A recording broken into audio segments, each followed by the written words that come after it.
Good evening. The news simply does not come much bigger than this. With President Trump weighing military action against Syria, the FBI takes action against his personal attorney, and President Trump lashes out big time. At the FBI, at his own attorney general, his deputy attorney general, the Russia investigation, and the man who's running it. FBI agents raided Michael Cohen's office and hotel room, and now Robert Mueller's job may be in jeopardy. That's what a source tells us, and that's what the president also told us tonight during a moment with reporters unlike any the country has seen until now. Why don't you just fire Mueller? Why don't I just fire Mueller? Well, I think it's a disgrace what's going on. We'll see what happens. But I think it's really a sad situation when you look at what happened. And many people have said you should fire him. Again, they found nothing. And in finding nothing, that's a big statement. If you know the person who's in charge of the investigation, you know all about that, Deputy Rosenstein, Rod Rosenstein, he wrote the letter very critical of Comey.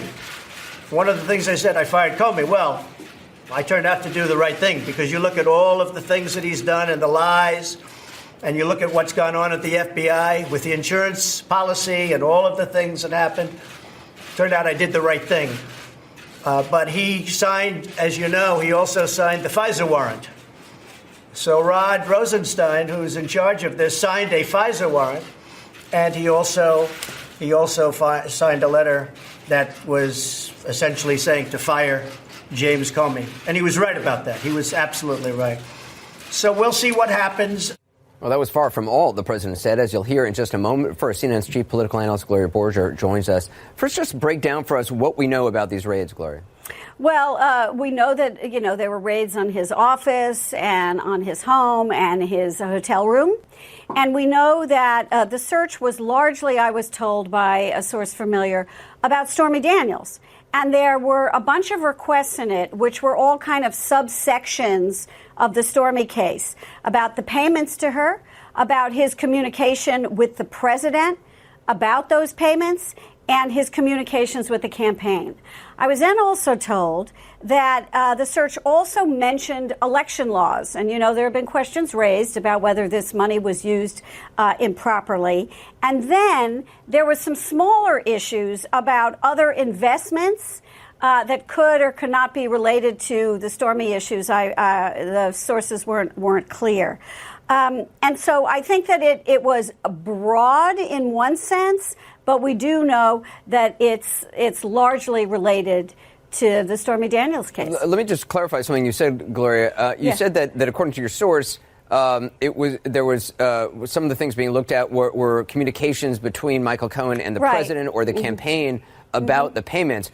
Is your source saying that the president knew about the payments or the campaign knew about the payments? Because Michael Cohen has said, he didn't tell anybody. Right. The president just last week said he didn't know anything about it either. Right. And the president also announced Michael Cohen is my attorney, so you would assume that would be protected by attorney-client privilege. That's the big question. You just hit on it, Anderson.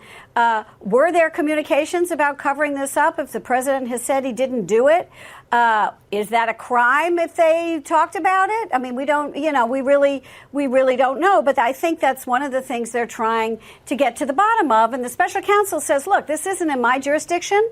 This is somebody else's jurisdiction. So I'm just gonna hand it over to them. And I think what we saw today, Anderson, was a president, and I was told, who was much angrier at Rod Rosenstein and Jeff Sessions than he actually is at Bob Mueller on this. Gloria, a lot to learn still. I appreciate that. More now on what the president said and just what to make of the entire scene in the cabinet room. CNN's Jim Acosta joins us now from the White House. So, Jim, just talk a little bit more about what the president said today about those FBI raids, because he went on for some time, and, it was extraordinary to watch. It was extraordinary, Anderson. We were sort of watching the president's thought process on all of this in real time, and he was meeting with these military leaders this evening to talk about, in part, what to do about the situation in Syria. But you could see the gears turning in the president's head just as to what he should do, how to respond to this FBI raid into the offices of Michael Cohen, some of these other places associated with Michael Cohen. And I talked to a source close to the White House earlier today who pretty much, I think, previewed what the president had to say later on in the evening, and that is Mueller has gone rogue.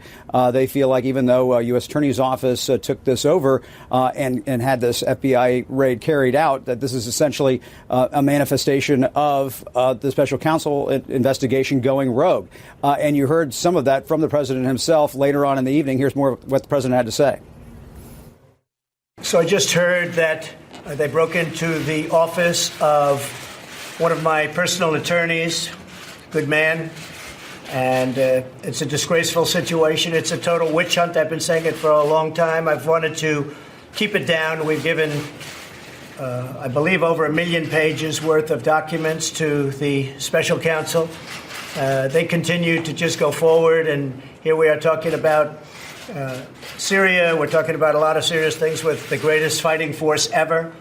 And I have this witch hunt constantly going on for over 12 months now. And actually much more than that. You could say it was right after I won the nomination it started. And it's a disgrace. It's frankly a real disgrace. It's an attack on our country in a true sense. It's an attack on what we all stand for. So when I saw this and when I heard it like you did, I said that is really now in a whole new level of unfairness. So this has been going on. I saw one of the reporters who is not necessarily a fan of mine, not necessarily very good to me. He said, in effect, that this is ridiculous. This is now getting ridiculous. They found no collusion whatsoever with Russia. The reason they found it is there was no collusion at all. No collusion. This is the most biased group of people. These people have the biggest conflicts of interest I've ever seen.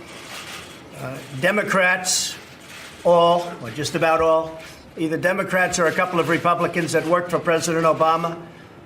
They're not looking at the other side. They're not looking at the Hillary Clinton horrible things that she did and all of the crimes that were committed. They're not looking at all of the things that happened that everybody is very angry about, I can tell you, from the Republican side, and I think even the independent side. They only keep looking at us. So they find no collusion, and then they go from there and they say, well, let's keep going. And they raid an office of a personal attorney early in the morning. And I think it's a disgrace. So we'll be talking about it more. But this is the most conflicted group of people I've ever seen. The Attorney General made a terrible mistake when he did this and when he recused himself, or he should have certainly let us know if he was going to recuse himself, and we would have put a different Attorney General in. So he made what I consider to be a very terrible mistake for the country.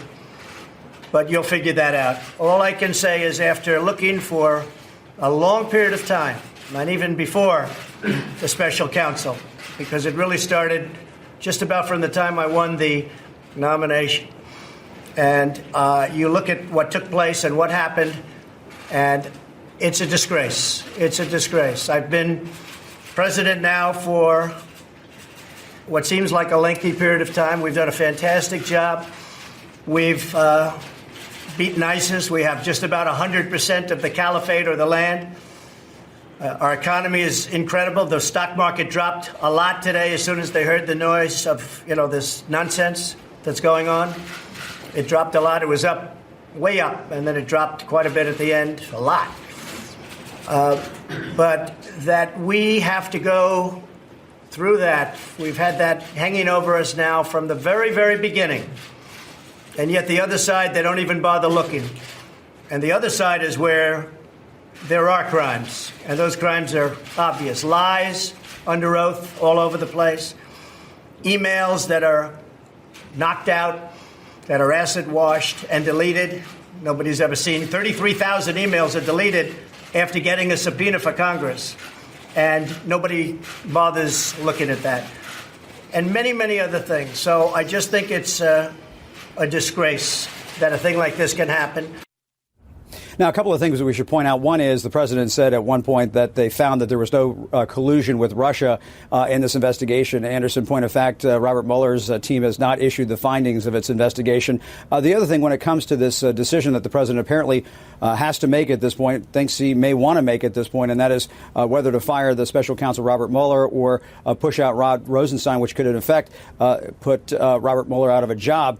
I talked to a Democratic lawmaker earlier this evening, and you're starting to hear this from other Democrats up on Capitol Hill saying if the president does that, they will start moving in the direction of impeachment in the House. Now, of course, the Republicans control the House. And Anderson, people are saying that firing Robert Mueller is the whole ballgame. I don't know if that's necessarily the case. Anderson, I think the entire ballgame is what Republican leaders up on Capitol Hill ultimately decide to do if the president fires Robert Mueller. We're not getting clear answers from leaders up on Capitol Hill as to whether or not they would go ahead, along with their Democratic colleagues, and move towards impeachment if the president does something like this.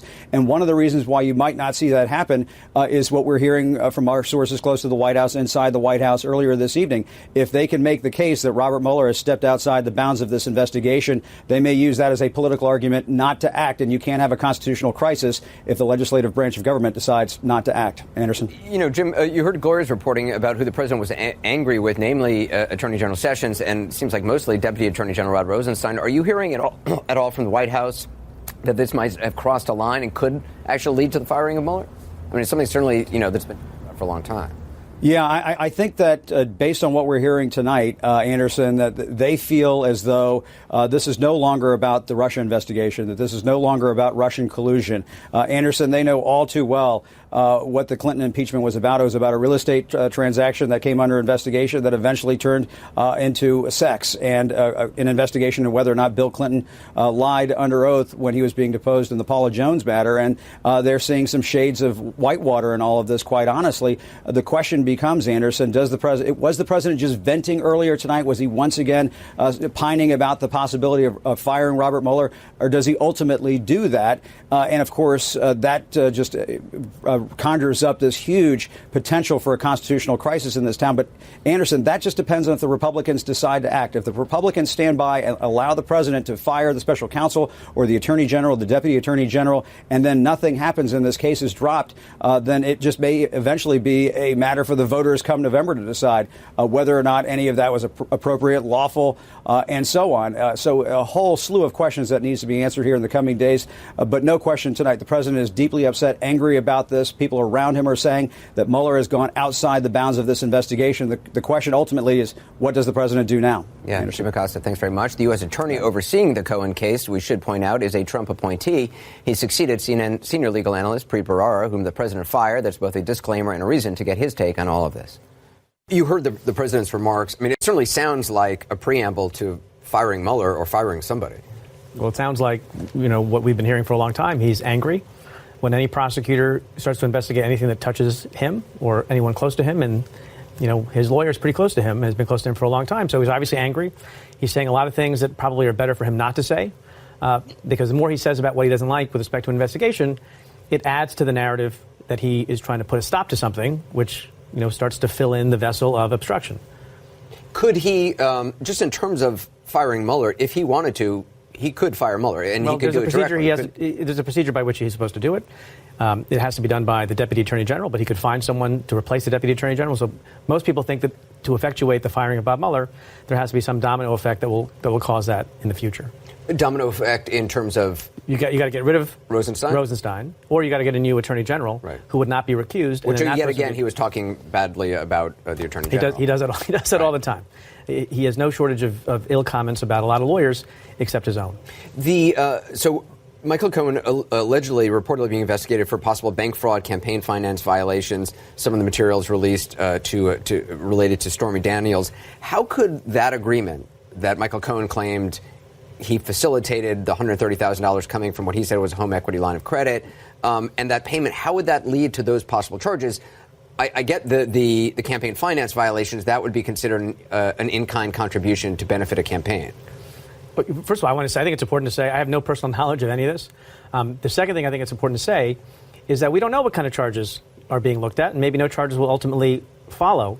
But, you know, if you're going to speculate, you know that Michael Cohen has said, among other things, that the way he was able to get the money together to make the payoff to Stormy Daniels' lawyer was by refinancing his home. And that's a form of a loan that you have to do through a bank. So who knows what kinds of representations he made to the bank to get that loan. You know, I guess if he was straightforward, he said, well, I'm getting this money, I'm refinancing my home for a $130,000 payment to give to a porn actress who claims to have had an affair with the president. That's probably not what he put in the loan document. So if you lie to a loan officer and you lie to a bank, that's a potential crime. That's pure speculation on my part, but those are the kinds of things that can... There was also a suspicious activity report sent out by the bank on that. Yeah, it could be for a variety of reasons. Banks are supposed to report when activity occurs that's not in the norm. And that's how a lot of criminal investigations start. And that may have been what happened here. But, the other thing that's important, the reporting is so fresh. It is unclear to me who's really running this investigation. The reporting suggests that it's the Southern District of New York, U.S. Attorney's Office, which is where I used to work, and I used to be the U.S. Attorney myself, that approved the raid. And according to the U.S. Attorney Manual, for a search to be done on a lawyer's residence or office, it is an especially sensitive kind of search that has to be approved personally by the United States Attorney in consultation with the Criminal Division in Washington. And the sitting if that's all true, the sitting United States Attorney right now is a man by the name of Jeff Berman, who was handpicked by the President of the United States to take over for my successor, June Kim. And so it's an act of independence on the part, if this is true, of the person who is now in charge of my old office. So I don't know how you can complain the way the president did about,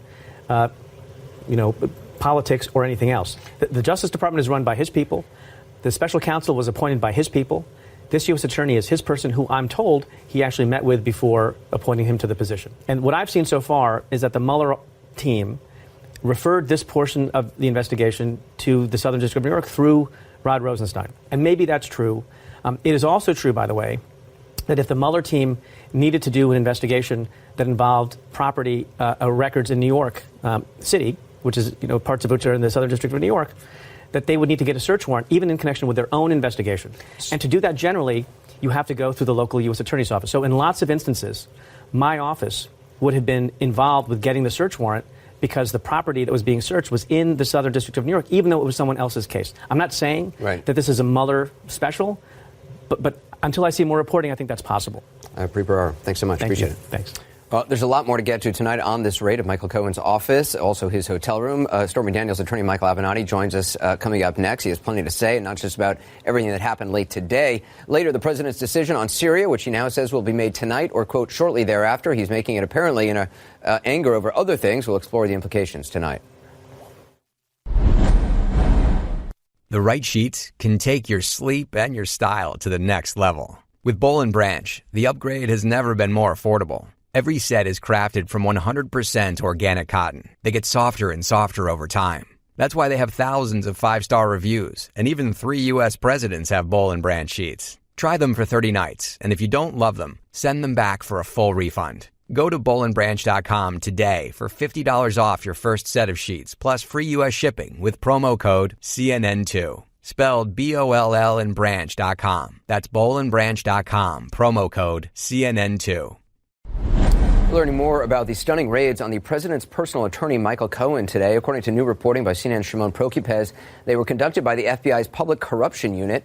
Agents searched rooms at the Loews Regency Hotel here in Manhattan, where Michael Cohen was staying, as well as his office at the law firm Squire Patton Boggs in New York, and as Gloria Borger said a moment ago, at his home as well. The warrants apparently stem from a matter referred by the Russia special counsel and are being overseen by a Trump-appointed U.S. attorney for the Manhattan area and connected, it seems, to the Stormy Daniels case. Her attorney, Michael Avenatti, joins us now. So, Michael, first of all, I mean, these raids today, just from your rather unique vantage point, what do you make of what went down today? Well, Anderson, this is a very, very serious matter, needless to say. And as I predicted last week, it appears that the noose is tightening around Michael Cohen. I think the president has considerable reason to be concerned. A lot of faith and confidence has been put in Michael Cohen. I think the expectation was that he was going to be the fall guy. This is a very, very serious matter. There's no question that it stems from our case and the amount of attention that our case has attracted over the last 6 weeks. But make no mistake about it, there's going to be a lot of sleepless nights at the White House from here on out. Others have reported possible bank fraud being looked into, wire fraud, possible FEC, Federal Election Commission violation. I mean, from a legal standpoint, what exactly do you think the Southern District of New York is interested in when it comes to the Stormy Daniels case? I mean, because just FEC violations, I mean, wouldn't a raid like this be an extremely aggressive move? Well, it would be, but let me say this. I think the president's accusations relating to Mueller and the alleged witch hunt, et cetera, is an absolute red herring in this case. There's nothing suggesting that it has anything to do with Mueller's investigation. It could be headed up by the U.S. attorney from the Southern District of New York. The charges or potential charges could have been referred to him. He is a Trump appointee. So the idea that this was somehow politicized is a bunch of nonsense. Now, moving to the purpose of the raid, Anderson, I will tell you, and we have announced this previously, we have substantial reason to believe that when Michael Cohen opened the bank accounts at First Republic Bank for the purposes of wiring this money, that he was not truthful and honest with the bank as to the purpose of those accounts and what they were designed to be used for. We've never stated that publicly. I'm going to state it publicly tonight. That could be one basis for the raids. But again, I think this is a very, very serious matter. There's a strong likelihood, in my opinion, that the U.S. Attorney's Office or the special counsel will be able to pierce the attorney-client privilege between Michael Cohen and Mr. Trump based on a crime fraud exception. And again, I can't overstate the seriousness of this at this point. I mean, that's one of the things I think a lot of people don't realize about attorney-client privilege, that if there is some sort of illegal collusion or fraud being perpetrated between a client and an attorney, the attorney-client privilege can itself be pierced. That's correct. You can't use your attorney to effectively carry out a crime and then claim that the communications with the attorney are privileged and out of bounds based on the attorney-client privilege. In a nutshell, that's the rule. And I think there's a high likelihood, if in fact there were communications between Michael Cohen and Donald Trump around the time of this payment, around the time of the negotiation of the agreement, or shortly thereafter, I think there's a very good argument that the crime fraud exception applies. It's something that we've been talking about for a number of weeks, but this is a stunning development, and it does not bode well for Michael Cohen. But if the president was aware of the payment, I mean, last week he came out breaking his silence, as you well know, for the first time, saying that he knew nothing about the payment. This was all done by Michael Cohen, and Michael Cohen has said that all along. If it turns out the president did know about the payment and was involved with it or authorized it in some way or ultimately reimbursed Michael Cohen, that's not illegal, is it? Well, it may be. I mean, that could constitute a felony under the federal election laws relating to if Michael Cohen and Donald Trump conspired to hide this payment and to not report it. I think that may very well constitute a felony, and it could be a very, very serious matter, both for the president and Michael Cohen. You know, I think, Anderson, frankly, the problem here is that the president has put a lot of faith on the shoulders of Michael Cohen and his ability to withstand a considerable amount of heat and take a lot of heat, potentially lose his license, etc. Michael Cohen does not strike me as the kind of guy that at the end of the day will do that. In my experience, Anderson, anytime a guy has to repeatedly tell you how tough he is and refer to himself as Ray Donovan, that's really not a tough guy at the end of the day. That's more like a purse puppy. A what? A purse puppy? A purse puppy. I've never heard that term, sorry. I just want to replay for you the top of what the president had to say tonight, because it's pretty extraordinary the way he described this FBI raid. So I just heard that they broke into the office of one of my personal attorneys, good man, and it's a disgraceful situation. It's a total witch hunt. I mean, it's interesting to have the President of the United States say that the FBI broke into the office of one of his attorneys. There was no breaking in. The FBI had a fully legal search warrant in order to conduct those raids. I mean, anytime the FBI is going to raid a lawyer's office, particularly a lawyer for the President of the United States, you would think they would have every T, crossed and every I dotted. Anderson, you're correct, and you can be assured that they did. I want to set the stage for a moment as to what happened here. On Thursday afternoon, the president made statements on Air Force One, basically directing people to talk to his attorney relating to this $130,000 payment. Less than 36 business hours later, the FBI conducted a raid at that attorney's office and his home, as well as another location. That is a stunning development.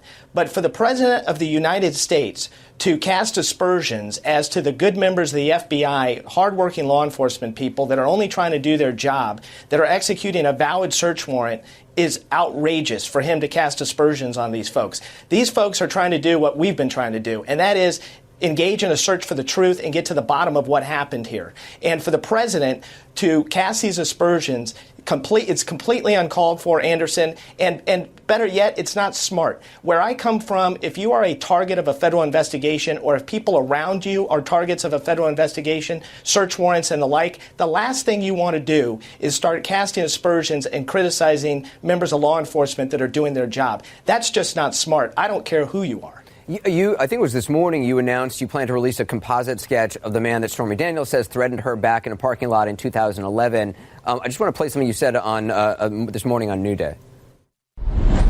A composite sketch has been produced. We're going to be releasing that tomorrow, along with a significant reward, asking that the public come forward. We are very close to identifying this individual. I'm wondering, given all that happened today, sometimes news overtakes, the best laid plans. Is that still your plan to release that tomorrow? Anderson, the short answer is I don't know. If it's not released tomorrow, it'll probably be released within 48 hours. But obviously, we did not expect that. Expect the events of this morning and what's transpired. We have a lot to sort out in connection with this. And how much of what happened today do you think relates to your case and relates to all the things you have brought out in your case over the last several weeks? Well, I don't say this to be egotistical, but I think it's pretty clear it has a lot to do with the amount of scrutiny and the amount of attention that we've brought to this case and the issues, including your interview on 60 Minutes of my client, your use of the expert relating to campaign finance law, et cetera. I think there's no question that it has a lot to do with our case. The other development that I think is important is we've made an application to take the deposition of Michael Cohen and the deposition of the president. I think at this point, if we do get the deposition of Michael Cohen, the likelihood of him taking 5 or pleading the Fifth Amendment is very, very high. I think it's unlikely that he will not plead the Fifth Amendment in connection with questions that I may pose to him if we get that deposition. And imagine the irony of that. The right hand of the president, the personal attorney to the president, that the president has referred the American people to as it relates to the facts of this, potentially taking the Fifth Amendment when asked under oath questions about the details concerning the agreement and the payment. This whole thing stinks, Anderson. Michael Avenatti, appreciate your time. Thank you very much. Incredible day. Up next, our legal experts weigh in on today's remarkable raids, plus more President Trump's heated words on the action taken against his personal attorney and confidant. Hey, it's Howard Beck, and I've got Ray Allen on Bleacher Report's The Full 48. If a team could make me an offer that I couldn't refuse at that point, once 2015 came and in 2016, it was like there's nothing really that enticed me that would make me say, I'm going to get off the couch and I'm going to really consider this opportunity because my kids were much more important. So check out The Full 48 now on the Bleacher Report app or subscribe at Apple Podcasts. Our breaking news tonight, the FBI raids on President Trump's personal attorney, Michael Cohen. A source familiar with the raids tells CNN that documents seized were related to Stormy Daniels. Cohen has admitted paying the adult film star $130,000 to keep quiet about an affair she alleges that she had with then-citizen Donald Trump in 2006. Now, the White House denies the affair. President Trump is outraged, he says, by today's actions. Once again, he's taking aim at his own Department of Justice. But this is the most conflicted group of people I've ever seen. The Attorney General made a terrible mistake when he did this and when he recused himself, or he should have certainly let us know if he was going to recuse himself, and we would have put a different Attorney General in. All right, there's a lot to sort through. Joining us now is Jeffrey Toobin, Ann Milgram, John Dean, and Josh Campbell. First of all, Jeff, what did you take away from what the president said and how he said it today? Well, it was really one of the more remarkable statements in this remarkable presidency. I mean, the idea that he is calling this a witch hunt and denouncing his own Justice Department. And saying the FBI broke into his lawyer's office. Remember what happened here. We have not just Robert Mueller, we have Jeffrey Berman, the U.S. attorney appointed from the Southern District, appointed by Donald Trump, personally interviewed by Donald Trump, which is very unusual. Both of them authorized the application for the search warrant, and then a magistrate judge, signed that warrant saying there is probable cause to believe that in these searches evidence of a crime will be found. So the idea that he is calling this a witch hunt when you have all these people, including neutral judges involved, is really a shameful, shameful episode. No, and I mean, this could be something that Mueller stumbled across and then felt it's not in his purview and therefore gave it to the Southern District, or it could be something in Mueller's purview that the Southern District, they're the ones who executed the search warrant. Right, that's right. I mean, I think that's possible, although the thing I would sort of say, big picture, is that a lot of the reporting, it's been pretty clear when it's Mueller's folks, and there's a lot of reasons why the people in the Southern District would have gone out of their way to say, look, this is Mueller's job, not ours. So you believe this is something that Mueller's team would have it's hard passed for us over? to know right now, but my first instinct is yes, that it's something where Mueller's team is looking through evidence, they're collecting evidence, and they find evidence of a potential crime that isn't core to the work that they're doing. And even if it's allowable under the special counsel's mandate, they make a decision that, hey, it makes more sense for us to refer this out. You could think about a law enforcement officer being called to a home with a domestic disturbance, finds tons of fentanyl or heroin. They might call in the drug squad. So all the president's talk about Robert Mueller in this, it may be just completely misplaced. So first of all, it may have nothing to do with Robert Mueller, other than Robert Mueller making a criminal referral, which, by the way, people do all the time. And then it would be up to the sitting U.S. attorney to decide, is this something I'm going to go into court on? Because the sitting U.S. attorney appointed by the president. Exactly. And this is what, I think Jeff is rightly pointing out. What's so strange about this is the president is sort of, drawing this conspiracy theory, but all the conspirators are his people. Right? There's something about it that really doesn't make sense. His U.S. attorney, his FBI right now. And so, I don't believe that the U.S. attorneys or the FBI are biased, but if under the president's theory, if he believes people are politically motivated, it makes absolutely no sense. Josh, you're formerly with the FBI. What also stuck out to me is how the president characterized this raid, saying that the FBI broke into Cohen's office. The FBI had a warrant issued by a judge here. That's correct, and that is the major point. In the United States of America, the FBI can't just go in and snoop around and gather whatever they want. This comes back to the fact that you had a detached magistrate, that an FBI agent went before and swore an oath and said that the document that I'm presenting to you here, an affidavit in support of the search warrant, contains facts that there is evidence of a crime at this location. And the judge looked at that and says, yes, I agree, there is probable cause. I think for those who are saying that this is evidence that Robert Mueller is out of control, they couldn't be more wrong. This is the opposite of that. Think about that. A lot of the criticism that Mueller's team has gotten is that, they're secretive. We don't really know what they're doing. This step that we saw today is Mueller actually broadening that, bringing in yet another independent party, the Southern District of New York, the U.S. attorney, and saying, look, you take this information that I presented to you and you determine if there's a crime here and go forth. When you're an FBI agent, when you're a prosecutor, as my colleagues here on the panel know, you simply can't turn a blind eye to crime. You have to go where the facts take you. And sometimes that's not a good thing for the defendant, but that's how it works in America. And John Dean, remarkable. This wasn't just a raid on an office. It was a raid on Michael Cohen's office. It was a raid on the hotel room that he happens to be staying at. Also, according to the reporting, a raid on his home as well. That's right. And that decision was made not in Washington. That was made in the Southern District. Those who know federal law enforcement know that the Southern District is very unique in the U.S. attorney's offices. It thinks for itself. It makes decisions for itself. It sometimes actually conflicts with what happens in Washington. And I think this is a clear example of where they decided how to handle this. They did it the way they wanted to. They, with great specificity, had to get this warrant to go in, and so they had to be ready to swear under oath what might be there, what they thought would be there. So this is a Southern District operation. We should also talk, Jeff, just about the documents seized here, documents related to Stormy Daniels, emails, tax documents, business records, also communications between Cohen and the president. Right. And one of the things that I think people need to understand how unusual this is it's very unusual to get a search warrant for a lawyer's office. There are separate procedures. Because of attorney-client privilege. Because of the really complicated issues of attorney-client privilege, of the documents you might seize. And the Justice Department is reluctant to do that. If in the unusual circumstances when they're investigating lawyers, they usually proceed by subpoena. They ask the lawyer to produce documents. Right, because Michael Cohen's attorney is saying, look, we've been cooperating. Right. So the fact that they had the evidence to go forward with a search warrant, not a subpoena, suggests not only that they feel there's very serious evidence of wrongdoing, but there was some time urgency. They were worried about the documents being destroyed. So the search warrant of an attorney is huge. Jumped out to me. We got to take a quick break. We're going to have more of the panel ahead on tonight's breaking news, the FBI raid on Michael Cohen and the president's reaction. I'm Mackenzie Atwood, and the Steven Universe podcast is celebrating the new Steven Universe animated episodes with mini recaps. Join myself and the Crewniverse for a quick inside look at each new animated episode. The podcast fun starts April 17th. Watch the animated episodes on Cartoon Network, and then learn more about them on the Steven Universe podcast. Subscribe for free at Apple Podcasts or wherever you listen to podcasts. We're talking about the president's extensive reaction to news that the FBI raided his attorney Michael Cohen's office and hotel room, and we're told house as well. He called it, among other things, an attack on our country. A source told CNN authorities seized documents related to the adult film actress Stormy Daniels, who Cohen paid or facilitated, as he said, a $130,000 payment right before the election, 11 days to be exact, to keep her quiet about her alleged affair with the president years before.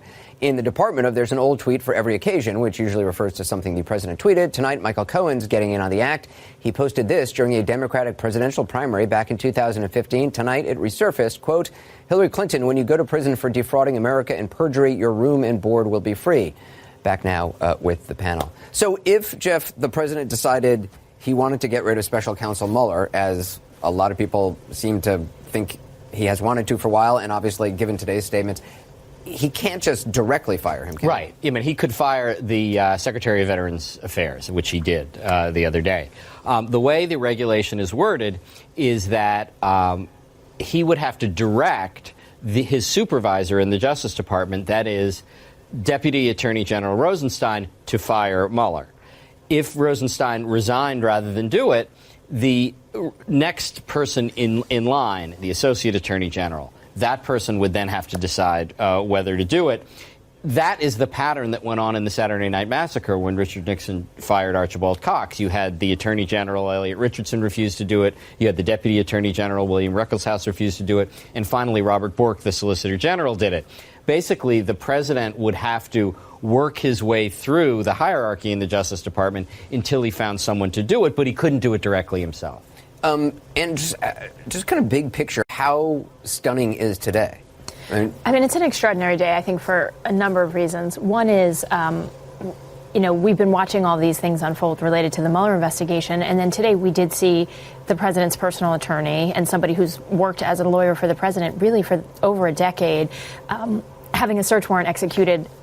And not just a regular lawyer, a guy who has described himself as, a fix-it man. Right. Others, his friend, Mr. Schwartz, has referred to him as the president's fixer. Right, which basically means that there's no way that they're looking for things that don't connect to the president in some way.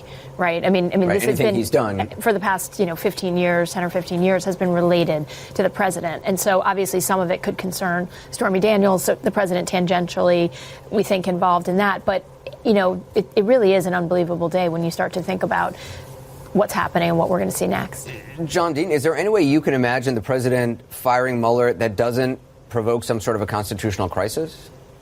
It's very difficult to imagine.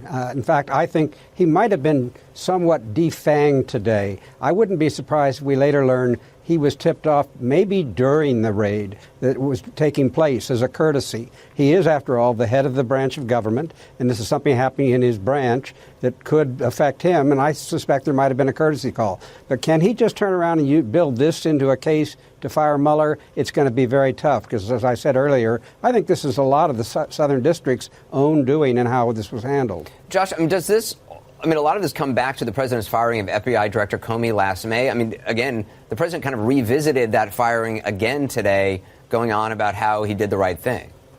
He did, and there was obviously a lot in that statement today. I think the one thing that stood out for me is indicating that he would have actually removed the Attorney General had he had known that Sessions was going to recuse himself, which I think is stunning to think about. That here you have a department leader, an official in government, indicating that I'm conflicted here, therefore I'm going to remove myself, and then for the chief executive to then say, well, that's cause enough for me to fire you is incredibly stunning. Yeah, and that's something he said before. Months ago, as I recall, and the fact that he's kind of revisiting that, revisiting all of the greatest hits. I want to thank everybody on the legal panel. The president's on-camera comments tonight were mostly about the raid on Michael Cohen, but the meeting he was speaking from was actually about the situation in Syria. The president said the chemical attack over the weekend will be met forcefully and that a decision will come as soon as tonight. The latest from inside Syria next.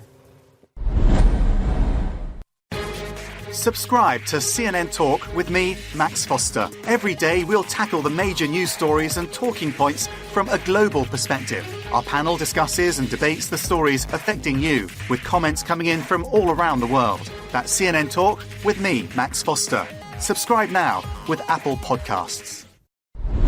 President Trump says there'll be a big price to pay for the suspected poison gas attack that killed dozens of civilians, many of them children, and wounded scores more in the Syrian city of Douma.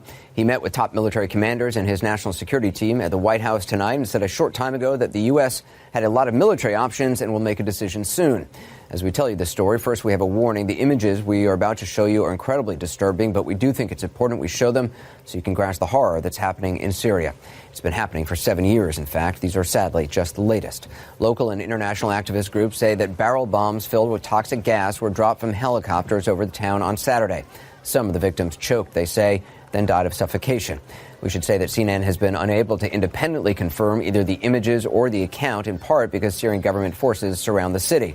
We want to bring you the latest now from inside Syria. CNN's Fred Plenkton is the only Western journalist right now in Damascus, TV journalist. He joins us now.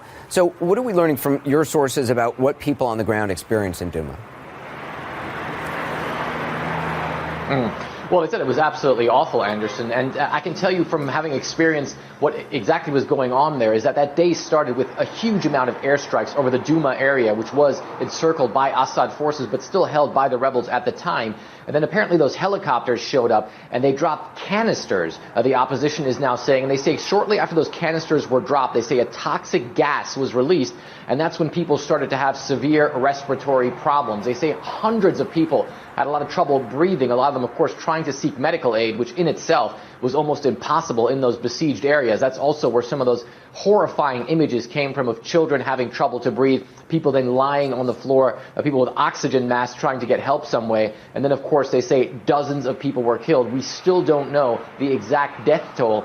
But even after all this has happened, the Russians, Anderson, are still saying they believe that all of this is a hoax, Anderson. And what's the Assad regime saying?